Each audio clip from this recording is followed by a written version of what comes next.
I got my very first Rubik's Cube when I was 12 years old. I had just moved back to the US after living in a foreign country at the time for several years, and I ended up becoming a really shy kid because I didn't fit well into my new school and I didn't make a lot of friends, so I ended up just not talking to anybody for a long time. Like a lot of other kids who didn't fit in school, I ended up getting into a lot of more nerdy hobbies, and one of them happened to be speed cubing, or solving Rubik's Cubes as quickly as you possibly could.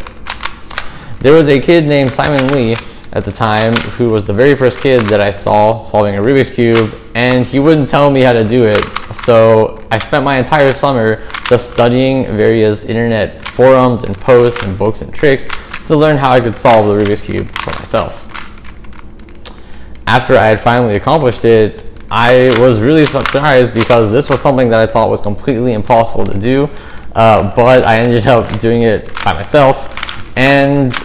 it ended up being one of the things that helped me rebuild my confidence after just spending so much time missing my friends and not fitting in and feeling like I wasn't worth anything because my social circle couldn't see the value in me, and eventually maybe not being able to see it in myself.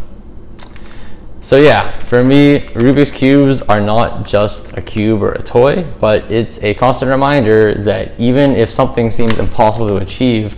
if you're smart about it and you work hard at it, you can do it and you can achieve anything.